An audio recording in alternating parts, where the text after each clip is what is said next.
Neuroesclave par Marco Della Luna et Paolo Sioni est un livre très complet de 560 pages qui couvre en détail la manipulation psychologique, manipulation politique, manipulation économique et religieuse que nous subissons depuis la naissance, la plupart du temps sans s'en rendre compte. Ce livre est la 3e édition mise à jour et augmentée du livre original publié par ces deux auteurs italiens. Marco Della Luna est avocat et psychologue, expert en manipulation sociopolitique, et Paolo Sioni est neuropsychiatre, professeur de psychopathologie. Ce sont deux auteurs qualifiés pour traiter d'un sujet aussi complexe et compliqué. Je vous lis la description du livre à l'arrière de la couverture. Neuroesclave décrit les mécanismes du conditionnement utilisés au cours de l'histoire, du plagiat religieux à la propagande politique, en passant par le marketing, la publicité et le contrôle électromagnétique. C'est en intégrant la vision psychologique dans la vision neurophysiologique et la vision sociologique, et c'est en nous posant l'exigence d'étudier, de comprendre et de contrecarrer l'agissement de ces procédés que nous pouvons sauvegarder notre liberté et peut-être encore possible bien-être individuel et collectif. Comme le disent les auteurs, l'homme s'est toujours ingénié à limiter la liberté de ses semblables, dominer et exploiter les autres et protéger sa position dominante acquise. À cette réalité correspond la capacité de l'homme, en tant qu'individu et corps social, à se laisser conditionner et façonner.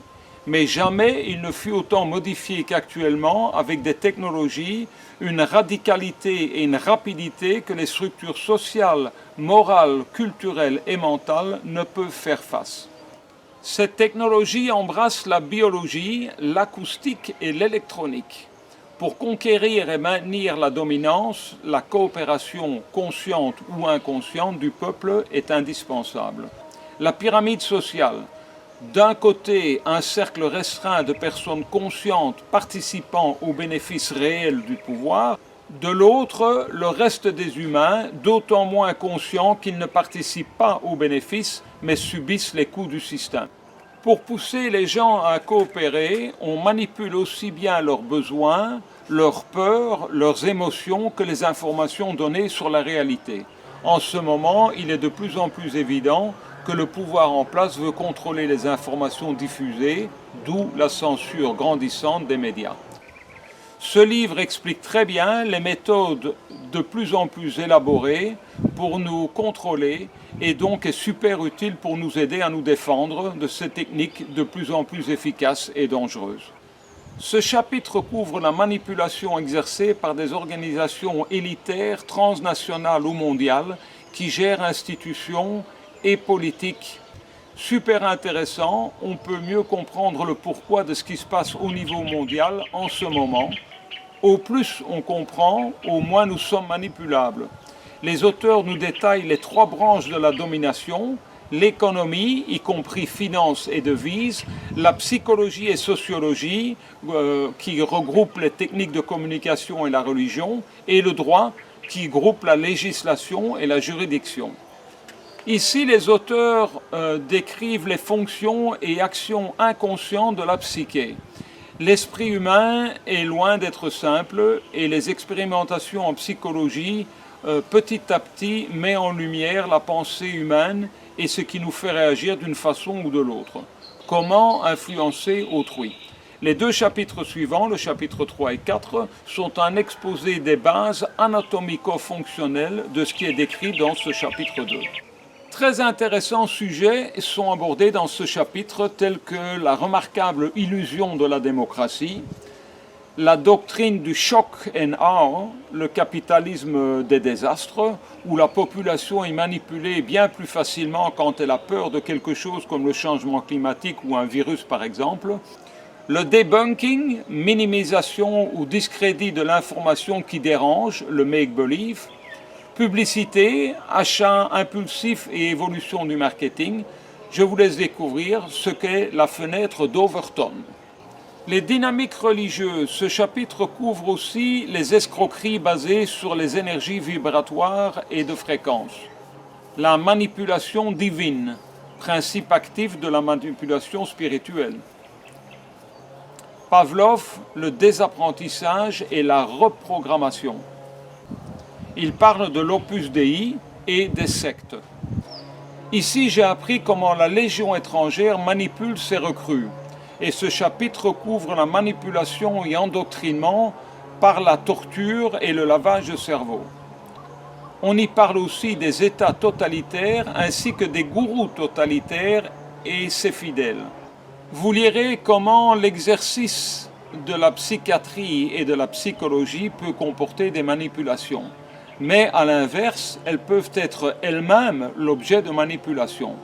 On y parle aussi des maladies mentales par rapport aux troubles psychiques, des effets secondaires causés par des médicaments et la psychothérapie, de la malpraxise, faute professionnelle en psychiatrie et psychologie, des graves inéquations quant aux expertises psychiatriques.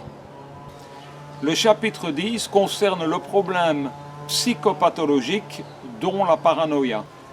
Conditionnement chimique et électromagnétique. Dépendance chimique comme les barbituriques à base de cannabis, dont les effets concourent à réduire la liberté de jugement et d'action, la capacité de résistance au conditionnement. Par médicaments, vaccins, aliments, boissons, additifs. On y parle aussi des messages subliminaux, de l'électrochoc, des privations sensorielles, hypnose, des attaques électromagnétiques, des micropuces, des armes sonores non létales, du décodage et clonage des ombres cérébrales. Les mécanismes de défense, je vous lis un extrait du livre. D'après les connaissances en matière de manipulation mentale, il apparaît cependant que tout un chacun, même à l'âge adulte, a la possibilité d'apprendre à se défendre à différents degrés des manipulateurs, de développer ses propres capacités, de reconnaître les actions de ce dernier et de s'y soustraire par la pratique, l'étude, l'évolution personnelle, l'ironie.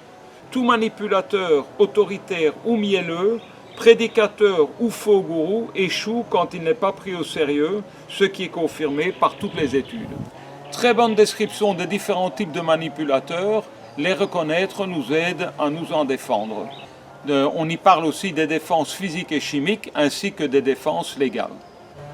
Comme l'écrit Marcello Pamio dans la préface du livre, expliquer par quels moyens et de quelle manière la vie de millions ou de milliards de personnes est influencée et conditionnée du matin au soir jusque dans leurs rêves. Si vous êtes encore inconscient de cela, ou si vous préférez des certitudes plus confortables, comme les histoires que nous raconte la pensée unique à propos d'une société de liberté, de droit, de démocratie, il vous sera peut-être difficile d'accepter ces connaissances.